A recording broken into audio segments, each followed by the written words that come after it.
Good morning, everybody. Welcome to another episode of Dropping the Gloves. Tim, we're fastly approaching May. Isn't that crazy? It's amazing how fast things go. It's a short little story. I just did something for my house build. I had to submit, the address change because I took a chunk of my land on my property, and then I have two addresses on the property now. Anyways, you do that, and you have 90 days to submit it to the county just to kind of put a stamp on it. And they say, okay, here it is. You're done. Well, I did it 90 days ago. And 4 days ago, I felt prompted by somebody who said, hey, have you done that yet? And I was like, I got lots of time. Don't worry about it. I look at the thing. I'm like, oh my gosh, I got to do it by today. Today's the last, or tomorrow would be the last day. But it's just funny how time flies. You ever get that feeling, Tim, where you wake up and you go, man, 41 years old, what have I done with my life? I'm a failure. Have you ever felt that way? No, never. Oh, Everything's right on track. I'm right on schedule. Actually, I had another little deadline myself. I just renewed my lease down here in my apartment, which is good. And it's like, it doesn't end till the end of June. So it's like early bird special. I got a little discount for doing it by May 1st. So I'm extending and they do longer leases down here. So I'm here till next fall, 2025. Damn. So, yeah, when are you going to come back to Michigan? Well, you're going to get married and stuff and figure out where you're going to land. So. Well, I will say it'd be nice not to move because I moved from Traverse then down here, and then I moved while I was down here to a different apartment. So it'd be nice to just renew a lease for a change. Yeah, the first time in 3 or 4 years, and just dig into my space a little bit. Have you ever thought, serious question, about buying? Yeah, of course. Okay. Of course. Why haven't you ever pulled the trigger? Just you don't know where you want to settle down? Well, I almost bought in Traverse, but then I ended up leaving. But the prices, and Traverse wasn't hit quite as bad as some other areas like New England, for example, in terms of those just crazy cash in hand, 20% above asking, all that stuff. And I was looking at that, and then I moved instead, and I don't know where I'd settle down yet. So okay, just asking because you spent did you ever want to? If you ever want to depress yourself, just tally up the amount you spent in rent. Are you asking because that second address on your property is for me? Is that what you're saying? No, that's a short-term rental. That thing, if you're in the short-term rental game here in Traverse City, those things just print money. So that's as soon as I get out of that. Oh, baby. So if you want to give me $1,000 a week, we can make it work. And that's a deal for short-term rentals. That's a week? Deal. A week, Tim. And that's a discount. Is there a promo code for a discount? 20% off? Dropping the gloves? Promo code only available in Canada, though, which makes it hard because it's Michigan. So it's going to be interesting. But anyways, did you have a good weekend, Tim, you and your girlfriend? It was good. Yeah. Obviously, watched a lot of hockey. Coming down with something, a little under the weather. I think it's just a cold. Little low energy, but I'll battle through. It's not about me. Mono, you know what I mean? Kissing disease. Ooh. How many cups of coffee have you had today? Just one, but I had a big one. It's funny.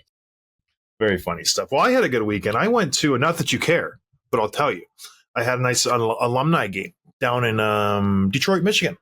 The Rangers alumni played the Detroit Red Wings alumni. It was a lot of fun.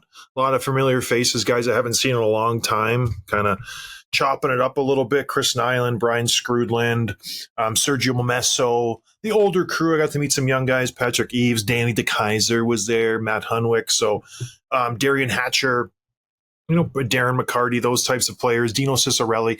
It was a lot of fun. It was a good time. And Tim, let me just, before you ask, I did not embarrass the show. I went out there, tell you what, I lit it up. Absolutely lit it up. I was going bar down. I was feeding guys backdoor tap-ins. I played great. It was a lot of fun. I played with Brian Scrudland and some guy whose last name was Dubois. Both of them in their 60s. We were our best line. We lost 9-7. My line was +5. I'll just say that. I'm just going to throw it out there with the power play goal. I'm serious. I played fantastic. But it was a lot of fun. Good times were had by y'all. But yeah, bar down. Not even kidding you. It was legit good. People were the goalie? Oh, for the Red Wings, I don't know. Some old guy. He must have been 75. Ed Mio or something. He was old, very old. But good turnout for the fans, too. A lot of people come. Yeah, the big deal was Vladimir Konstantinov was there. So huge. That's pretty much the reason they did it, was to kind of incorporate him, and then kids who have lost limbs, and sledge hockey. It was a lot of fun. But he showed up and he was on the ice, and it was a kind of kind of emotional, but kind of neat to see him. The guy was like one of the first Russians ever to come over, the USSR at the time, part of the Big Five for the Red Wings, won their Stanley Cup. I think it was 97, 98, the first one. Then he obviously got in the car accident. He got paralyzed. I think the physical therapist died. Just a terrible, terrible accident, I think less than a week after they won the Cup. So he looked good. He was out there. He's getting pushed around, obviously, but he looked good. And it was a good event. Yeah. Nice little Saturday. Nice little Saturday. And then, of course, we watched hockey. And you know what's great about hockey, Tim? Is there's some just constants in life. You ever feel that way? It's like, this has to happen. And then in life in general, there's death. Everybody dies. Taxes. Everybody pays taxes. And then in hockey, the constant is the Toronto Maple Leafs blow it in the playoffs in the first round or the second round. And they suck. And they just completely disappoint everybody in Canada and Southern Ontario as a whole. So those are the three constants: death, taxes, and the Leafs just choke. And it happened again this weekend. Going into Game 4, the Toronto Maple Leafs looking to bounce back from a Game 3 where they played pretty well. In a lot of people's eyes, their best game of the series. Parlay that into a win in Game 4. Didn't happen. The Toronto Maple Leafs came out just lifeless, lackluster effort, not a lot of jam in that peanut butter and jelly sandwich. You know what I mean? It was just par for the course for the Toronto Maple Leafs. I haven't beaten this drum for years, and I feel like everybody's starting to jump on the bandwagon of dropping the gloves. The Leafs suck in the playoffs. They're a regular season team. These aren't the guys to win anything. I've been saying it for years, Tim. So have you. Matthews, Marner, Nylander, they don't got it. And they proved it in Game 4 versus the Boston Bruins in so many different ways. And it's so fun to see the cracks showing in the facade that they put on every single year. Oh, we lost, but it wasn't our year. Oh, we did our best, but this, but that. There's always an excuse. Cracks are starting to show. The friendships are getting fractured. And it's so great to see. The infighting between the guys on the bench, Sheldon Keefe not having a clue what to do on or off the ice, the Boston Bruins just making breakfast in the kitchen, lunch and dinner. They are in the Leafs' heads so often. Oh, they're dirty. Oh, they're taking liberties with their players. We got to call more penalties. They're mean players. It's like, are you joking me? They're spending so much time on that, not focusing on the fact that they're a terrible hockey team. Absolutely just dysfunctional. They don't work hard. They don't do anything right. They're very talented. Just put that out there. There's no, ifs, ands, or buts about the talent level of this team. But if you don't work hard, if you don't do the right things, and you're talented, you're still a crappy team. And that's what the Leafs are at this point. They're a very talented team. Bunch of individuals. That's it. Individuals, talent. Team, no talent. Equals first round exit. Coming up soon. They might win another game. We'll see. But they are not making the second round, Tim. What did you think of Game 4? I know I've just waxed poetically, but what did you think? Because you're a Bruins guy. I loved it. What is it? Is it Mike Tyson who said everyone has a plan until they get punched in the face? Yeah. That's what it was like for Toronto. And I was watching, obviously, the whole game. And I actually thought they came out pretty good for stretches in the first and the beginning of the second period, where the pace was really good. Both teams were playing tight hockey. It was a good playoff game. Obviously, the bad turnover on that first goal for Revo.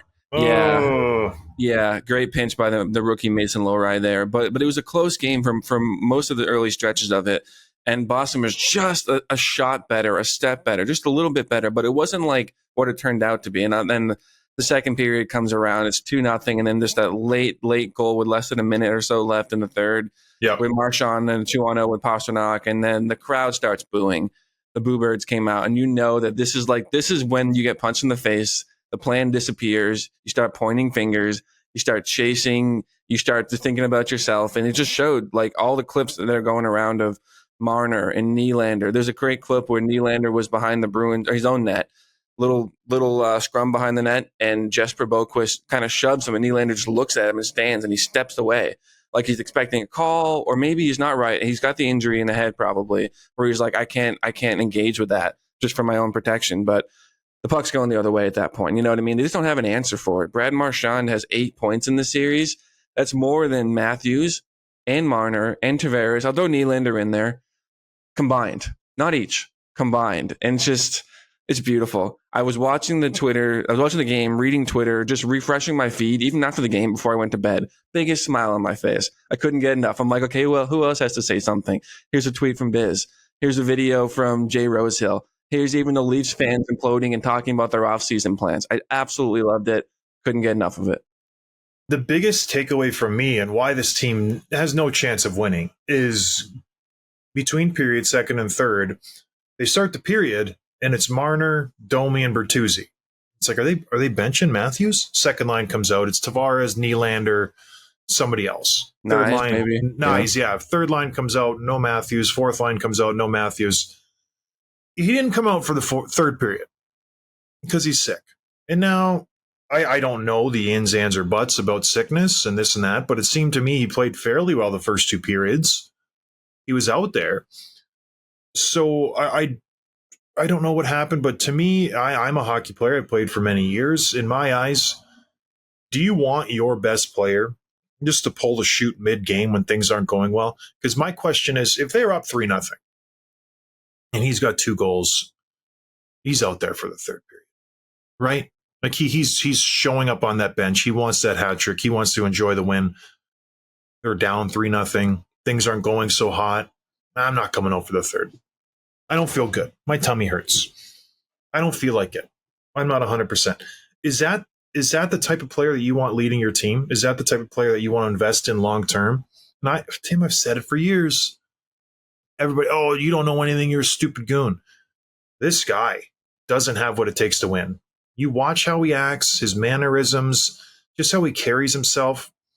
I'm not following that guy in a battle. Are you kidding me? He improved a little bit this year. He had a good defensive year. His D-zone coverage was good. And name one captain that's left in the NHL. And I know he's not the captain, but he's the face of the team. Name one guy who's the face of the team that you would take. That you take Matthews over them. Basically, every other team is Marchand. No, you're not taking him. There's Kucherov. You're taking Kucherov. Even in New York, you got Fox. You're taking Fox. Panarin, I'm taking Panarin. Every team has someone that I would rely on more than Austin Matthews. This guy, to me, is just more concerned about his persona, his looks, his reputation, his goals, than he is about actually winning hockey games. Doesn't that seem to you? And it just boiled down between the second and third period when you had the opportunity to say, you know what, I'm going to suck it up. I'm going to go out there. I'm going to lay it all out there. If I barf on the bench, if I pass out, so be it. I want this team to win. We're down by 3 goals on the best goal scorer in the league right now. But he goes, no, I don't feel good. I'm going to sit this one out. You guys, good luck. Like, are you kidding me? Yeah, the comparison was going around on Saturday night of what Bergeron played through in 2019 Game 7, where it was separated shoulder, broken rib, punctured lung, torn cartilage, like all this stuff. And he went to play, and Matthews can't play through a sickness. Now, a sickness it's a vague word. It could mean a lot of things. For all we know, it was debilitating. He was stuff coming out of both ends. He couldn't do anything. And no one can play through that. I don't care who you are. It's just not possible. So I understand that, but like that comparison is fair, right? The guys that play through stuff, you've been in the room, you've seen guys take a shot of this or that and go out there, deep breath, and you just do it. And it's tough. And the quote from Keefe talking about Matthews is sickness. He said, for whatever reason, it's not one of those run-of-the-mill, everyday type of illnesses that sort of come and go. This one has lingered. The effects have lingered and gotten worse when he gets on the ice and is asserting himself. So I don't know. I think your point is fair. If he looked fine for the first 2 periods. Go out for the power plays. He's back out too. Oh, 100%. If they're winning, he's there. And the other, I want to talk about the clip we kind of skimmed over, the arguments, the infighting, this little clip that was going around on the bench of Matthews, Marner, and Nylander. I don't remember exactly what point it was in the game, but obviously in the second because Matthews was there. And I think it was either after the second or third Bruins goal. And Matthews and Marner just yelling and yapping at each other. And Bertuzzi's between them. We're going to come back to him in a second. I want to know what's going through his head. And then it shows over to Nylander, who's right on the other side of Marner. And he goes, stop effing crying, bro. This isn't junior hockey. And you know that these guys are just sick of each other. And everyone right now, we can be critical of Matthews, but Marner's the whipping boy. even the diehard Leafs fans are done with him. He's getting called out on the broadcast. Everything is just the lack of effort in game one. That play we talked about where he avoided McAvoy in the corner. He had a beautiful goal. That one goal that he scored was slick, really yeah. good. It was really good, and that's just that's not good enough in the playoffs. It's good enough to get 100 points in the regular season, but it does close to nothing for you in the postseason. So, yeah, I love that clip. Well, it goes to show, and I don't want to link this to kids and not having a work ethic and going through adversity, but everything lines up here. These guys have had everything handed to them on a silver platter, and all of a sudden they have a little adversity and they just turn on each other. Absolutely turn on each other. Just start pointing fingers. It's your fault. What are you doing? Give me the puck, this and that. That's exactly what's going on here. And I've been on Stanley Cup teams. I've been on guys who have won multiple cups. This happens on teams. You yell at each other. You get mad at each other because it's a competitive game. You're upset. What doesn't happen is the after effects of just the eye rolling, the looking away, the throwing of the gloves. Just like it's like they hate each other. It's because they're not in it as a team. They're mad that their individual stats aren't being padded and they're not succeeding. That's what it is to me. They care more about the name on the back. I know it's a cliche, but they do. They don't care if they win as a team. They really don't. And it just shows it in that clip right there. Austin Matthews is upset at Marner. Marner can't take it. Nylander hates them both, and Bertuzzi's checked out. Bertuzzi's gone this summer. He wants no part of this. Yeah. He's like, I'm glad I signed a 1 year. 100%. I am gone. You know who else is gone? Ilya Samsonov. So he gives up that first goal. Terrible goal. JVR is a good player. He ain't that good. Did you see the size of that 5-hole? Yeah. Could have drove a Mack truck through it. Like, I don't know how you're taught as a goaltender to go east to west. I don't think a goalie coach tells you to just splits and stand up so your 5-hole's massive like that when you're pushing across. That was terrible, terrible goaltending by Ilya Samsonov. So he gets pulled to start the third. Joseph Wall comes in, does a good job, holds the fort down, does everything he can. That will be the last time you see Ilya Samsonov in a Leafs jersey. 100%. You think he's done? Gone. Yeah. I don't think he wears a Leafs jersey on the ice again. I think he obviously is a backup next game. But Joseph Walls should get the start, and he's done. There's no way to come back from that. He lets up to soft goal in game 3, plays average in game 4. That's it. I think he's gone. Ideally, Sheldon Keefe's gone as well, but this team is dysfunctional, Tim. There's a lot of changes that need to be done, and we can't break it down right here because we have other stuff to talk about, but boy, oh boy, it's not good. I do want to just touch on Keefe before we move on, because he's also, like, him and Marner are the two main people that people are pointing their fingers at. And Keefe is not doing himself any favors. The post-game presser, let's go back up a little bit. John Cooper, after Tampa lost its third game, it was down 3-0 in the series, and he called out his guys to the press. This is the guy who has been to 3 Stanley Cups, won 2 of them. It's the same core that was there for all of them that he's calling out. And he said, if you're not going to believe, you don't have to come. Meaning either buy in or don't show up. I don't want this half-assed stuff.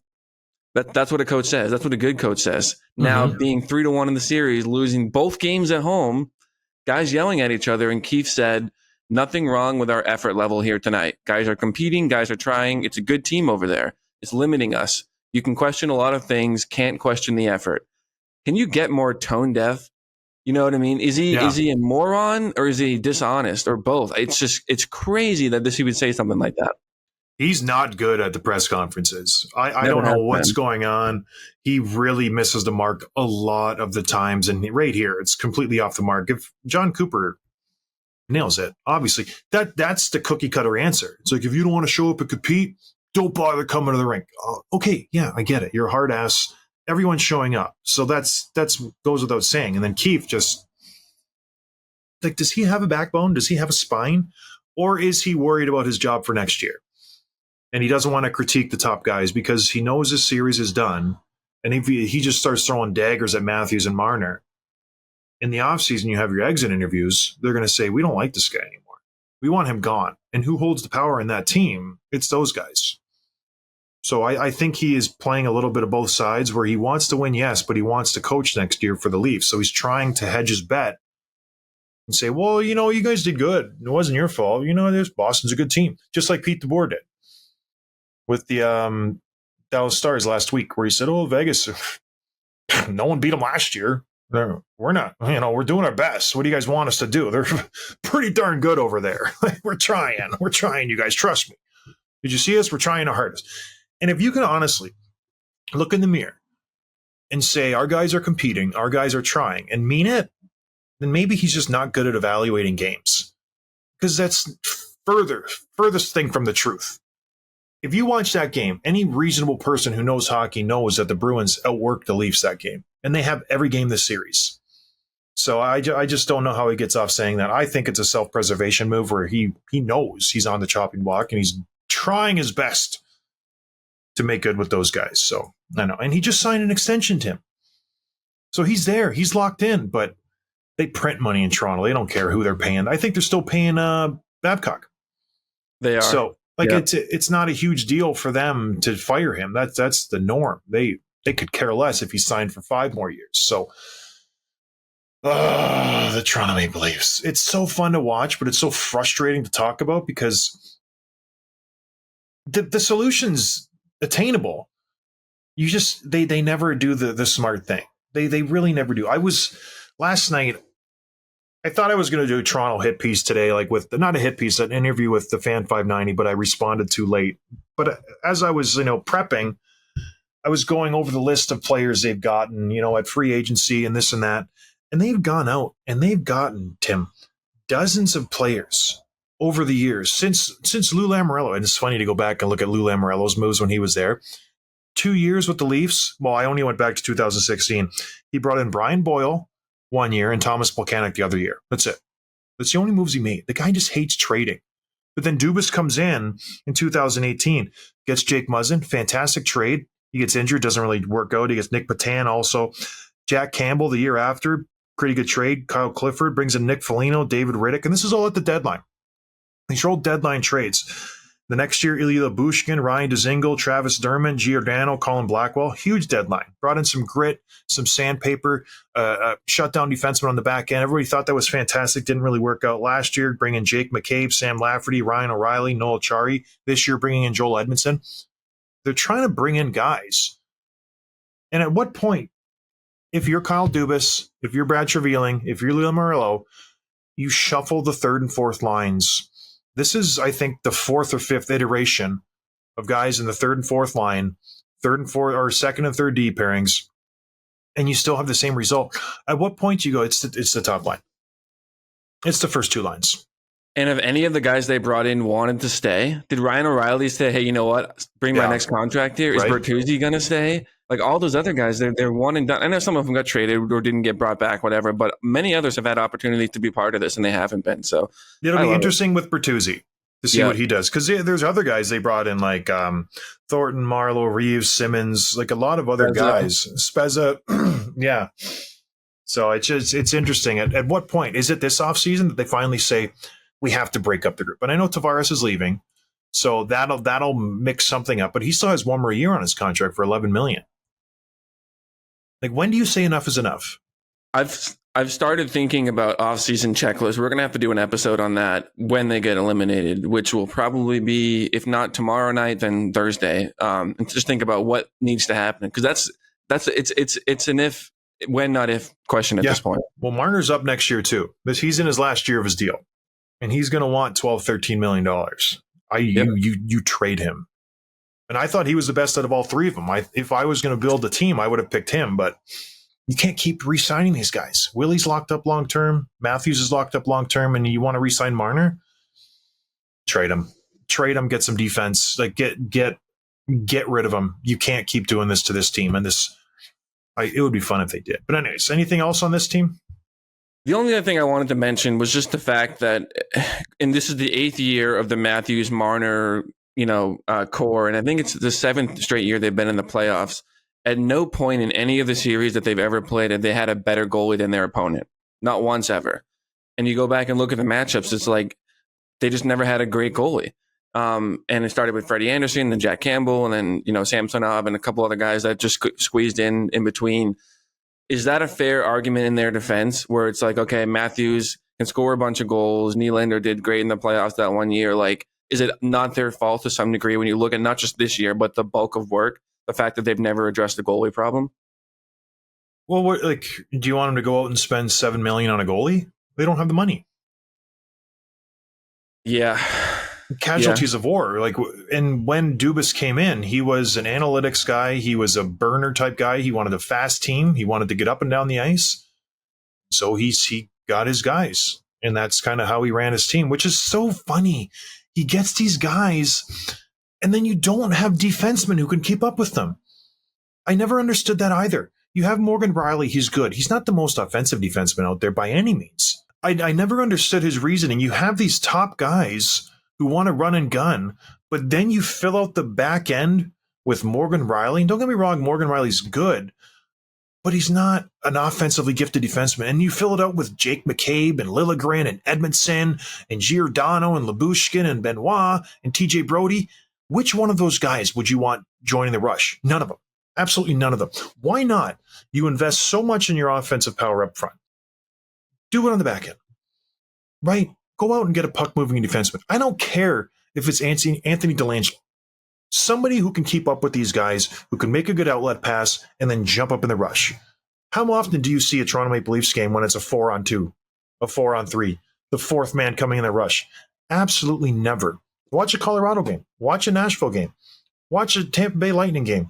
Consistently, you see defensemen coming in late, coming in first, driving the net. That's one thing that's massively missing with Toronto, is just defensemen jumping in the rush.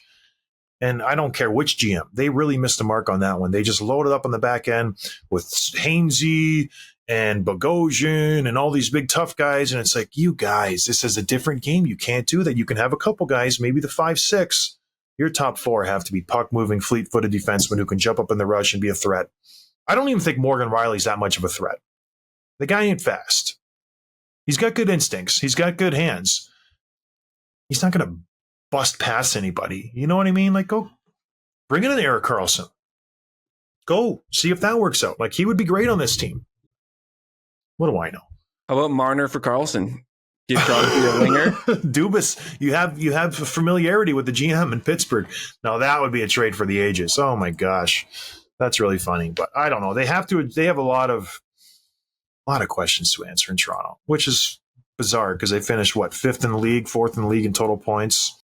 All right, Tim, let's do it. Bet365, go for it.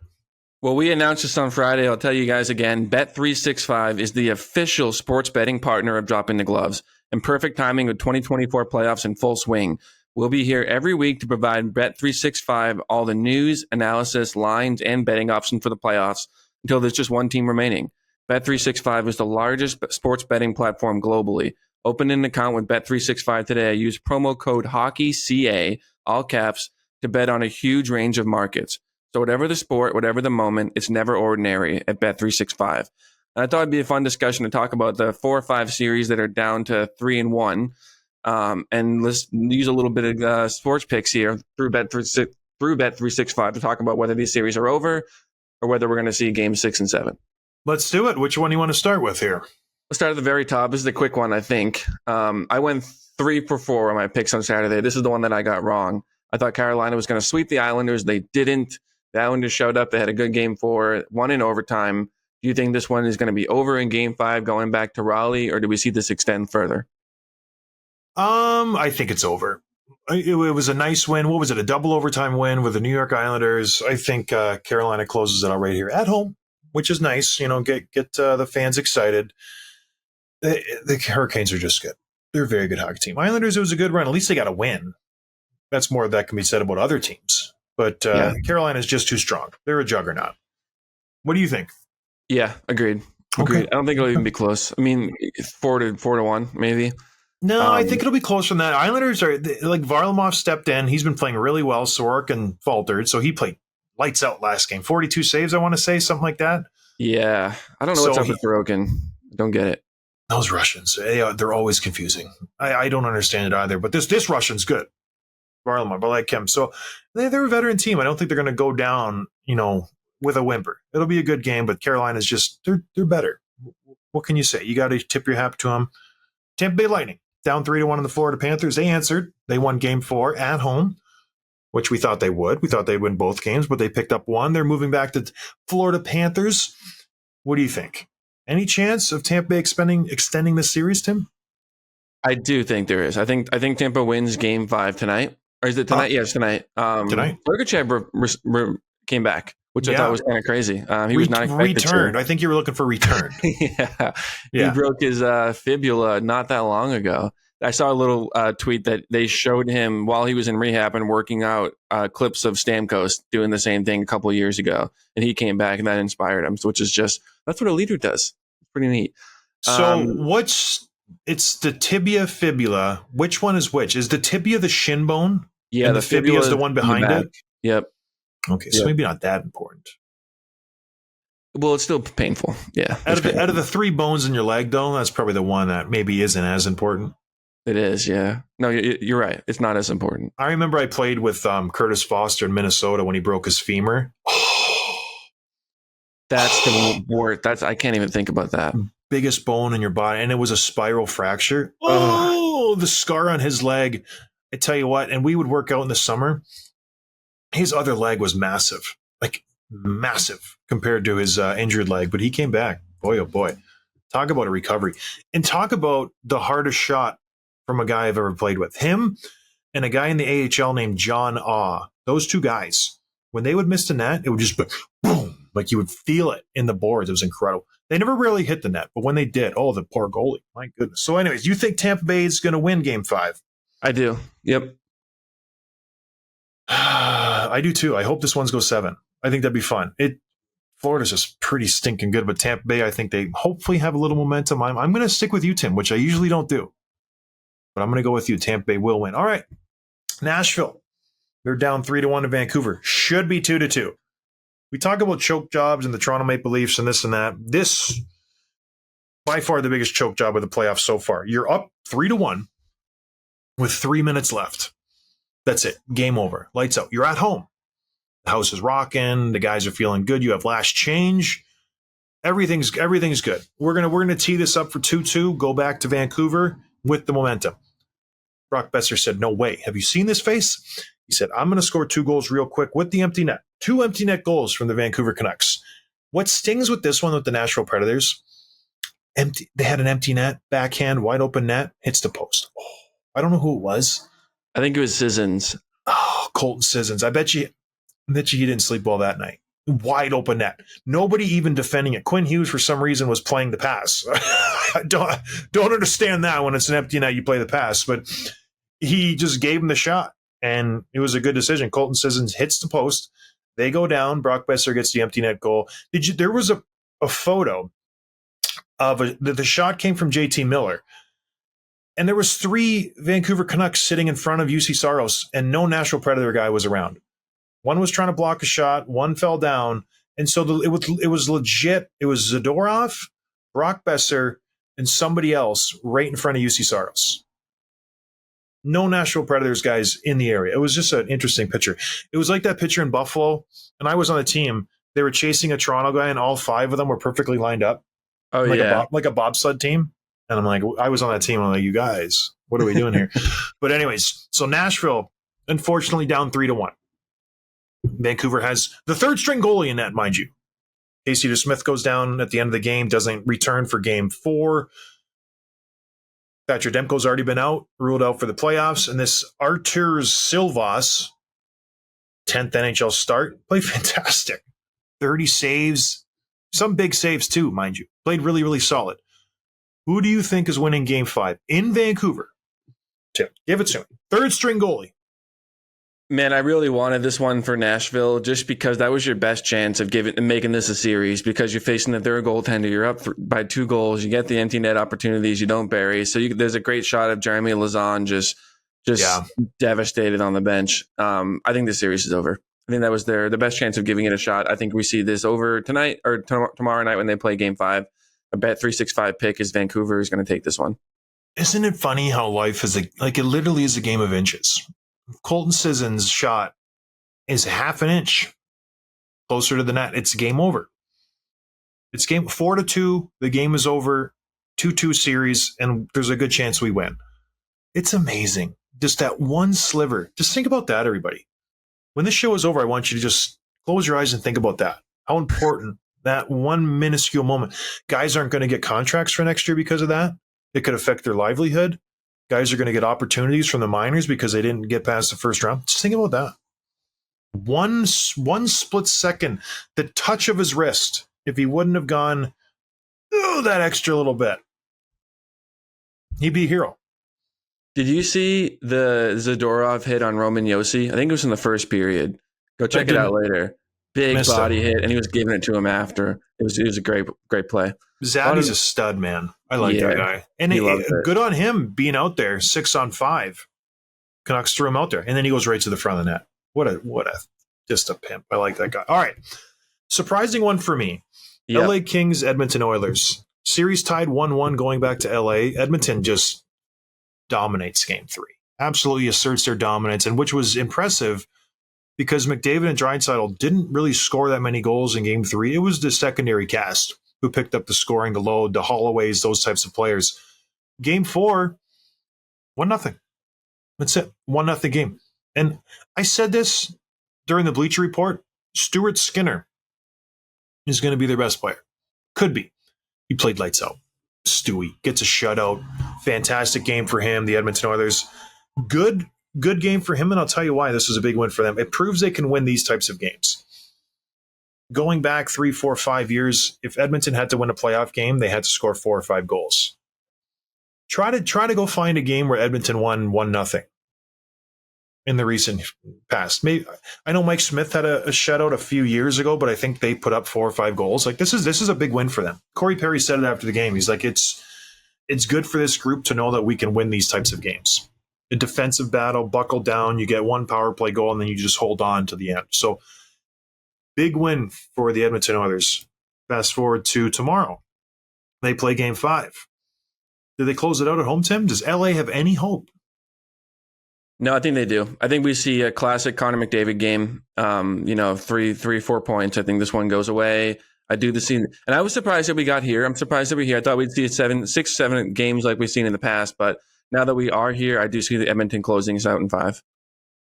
I think LA will bounce back. Veteran team. My Bet.634 pick is the LA Kings. Lock it in. Another 3-1 series. Man, like where's the competitive series? What's going on? Winnipeg Jets are down 3-1 to the Colorado Avalanche. Connor Hellebuck thankfully was pulled after the second period after giving up another 4 goals. And I will say this. I'm agreeing with people out there saying it's not his fault. It's not his fault. I watched this game. I watched the game before. He's doing everything he can. He's not letting in bad goals. But at some point, you have to just change it up. Get a new guy out there. Maybe he plays his angles differently. Maybe he has a different sense on the game. Maybe he's just more confident. But for whatever reason, Hellebuck is not confident. The pucks are going by him. Get Brossoit out there.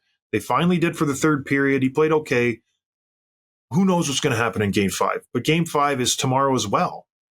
Or is it Wednesday? The schedule's all janky right now. The bigger question is, Tim, who's going to win Game 5? In Winnipeg, they're back at home. Yeah, I got to say Colorado. Oh, you're such just a pessimist. Everybody's going to win 4-1 in your eyes. They're just on another level. And you can say it's not Hellebuck's fault, and maybe you're right. But at the end of the day, it's the reason that they're losing is less to do with how they're playing and more to do. They just don't have an answer for McKinnon and Makar. They're just lights out. That goal Makar scored end to end was just incredible. How many guys in the league can do that? Morgan Riley. Yeah. Labushkin. Yeah. It's a pretty special group. And I had Winnipeg winning this series. I was totally wrong about it. They were 3-0 in the regular season against this team, but some teams step it up in the postseason, and the Jets won't get lambasted the same way the Leafs do. But this is a pretty disappointing effort to be at this point in the series. So I think you start Brossoit, but I don't see them winning Game 5. Was there somebody who said that they should have traded Hellebuck in the offseason, and then they should have traded Scheifele, and they should have just regrouped and retooled because they had a lot of good pieces? I think that was us, right? We said that? You did. I was not in on that. Oh, I was. And don't look now. Connor Hellebuck, best goalie on the planet, is 30 years old. He's turning 31 next month, May 19th. He just signed a 7-year, $8.5 million contract that kicks in next year.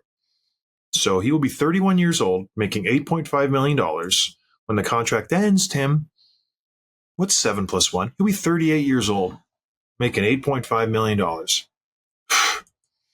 Can I also just add, everyone's talking about who plays goalie for Team USA in the Olympics, and it came down to 4. One of them is the odd man out in terms of the squad. Hellebuck, Swayman, Ottinger, and Demko. Maybe Ottinger's the odd man out, but each of them has been the best, better than the others at different points in the last couple of years. Look at him now. Ottinger's not playing great. Hellebuck's not playing great. And it matters because of when the stage is the biggest. Demko injured, not his fault, but Swayman is playing. He's the best. His save percentage is like .965 or something right now. It's crazy. We knew it.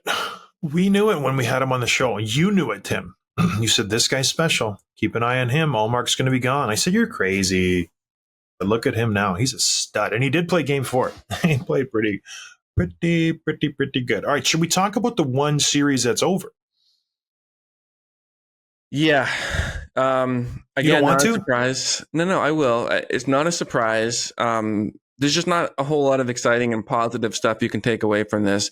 Because even the Rangers, I don't think, are absolutely thrilled with the way that they played either. They played okay. Lackluster, yeah. Panarin, you saw some good things from. You didn't see a whole ton from Lafreniere and Zibanejad and some of the other guys, but you didn't need to. Because you played the Washington Capitals, who scrambled and scrounged and saved up every little bit and invested every little dollar they had just to make the playoffs and had nothing left in the tank when the time came. So, really, let me say this: I will give props to their coach. Was it Carnberry? Carberry, yeah. I'll give props to Carberry. He benched Ovechkin for Game 4, didn't dress him, so I'll give him props. He wasn't playing well, and he had the chutzpah to do that because not a lot of coaches could do that. To say, you know what? You don't got him, my man. We're not playing you Game 4. So we went without him, and they played okay. They put up a good, valiant effort. 3-2, I think the final score was. They kept coming back, tying goals, and they almost made it work, but the Rangers were just too good, Tim. It is what it is. So they're moving on. Washington needs to find a way to retool. But, yeah, I agree with you. The Rangers probably can't be happy with that 4-game series. A lot of issues there that they have some time now to iron out. This is the first time in his whole career that Ovechkin didn't get a point in a playoff series. And I think in games 1, 2, and 4, he had 3 shots total, like something like that. Like, it's crazy. Or Game 3. 4? Yeah. He didn't play Game 4. You sure? Pretty sure. I didn't see him. Yeah, you must have not been looking at either the bench or just to the right face-off circle. Are you telling me he played Game 4? Yeah. That's crazy. Wow. So he dressed. He was there. Did, if you want to call it that. Yeah, I mean, again, he's 38 years old, and Carberry even said he wasn't good enough in the series, but he also said he was the main reason that we got here. And when we got here, sheepers. No, he wasn't. He had nothing left in the tank. He said that after game 2 or 3, he said, yeah, he was the one that carried us through the final 12 or 20 games to get here, and he had nothing left once it started. Lindgren and Strome were the guys who got you there. By the way, did you know Charlie Lindgren's brother was Ryan Lindgren? I didn't until this playoff started. I did not know. Isn't that fun? Yeah. But anyways, another stat I just want to talk about, Ovi. Imagine playing 12 minutes of power play in one game. No. 12 minutes. I never played 12 minutes a game, period. This guy gets it on the power play and doesn't even get a shot in Game 3. Isn't that just crazy? But he'll be there next year. He'll be there. We got to get him the record. That's all that matters. Who cares about playoffs? Who cares about team success? Who cares about building this team for the future?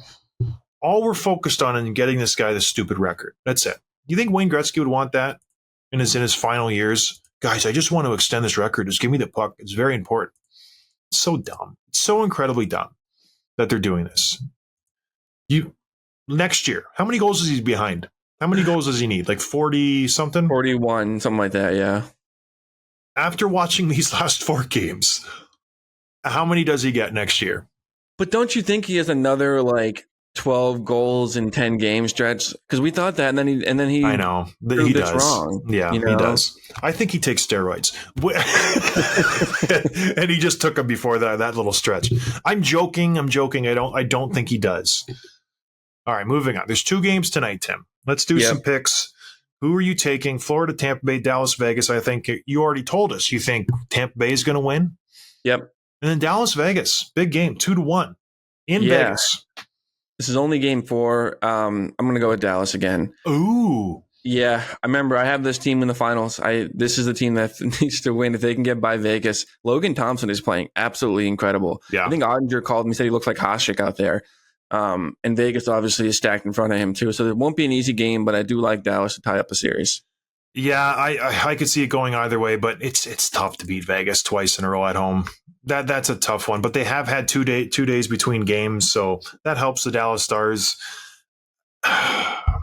Yeah, I'm going to go Dallas as well. I think the Stars are just due for like an offensive explosion game. They're due for a 3-point night from Robertson or Hintz or Duchesne. Yeah. Like someone's got to they haven't Even done anything. Pav's been pretty quiet. The whole team has been fairly quiet. So I agree. I agree. I think Dallas will win this, and it'll be a best of 3 series. I want a series to be 2-2. There hasn't been one yet. Everything's been 3-1 or 3-rip. So this is the one series that we can have hope for. Maybe this one will go 7. A first round, everybody, that we thought was going to be so exciting. Parity in the league, epic matchups, top to bottom, maybe a couple one-sided things that we saw with the Rangers and the Capitals. Other than that, it was going to be a lot of fun. It's been a stinker. It's been an absolute disappointment. And I just want one series to go 7. This is our last hope.